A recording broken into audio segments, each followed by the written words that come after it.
Hey, this is Dr. Willie Jolley, and I want to share a powerful lesson about overcoming challenging and crisis moments. And some of these are taken from my book, Turn Setbacks into Greenbacks.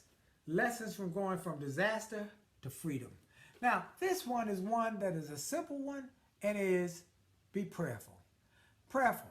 But not just prayerful, but prayer with courageous action.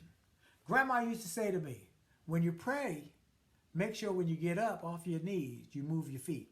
In other words, take some action. Scripture says, faith without works is dead. If you ask, you will receive. Seek, you shall find. Knock, and the door will be open unto you.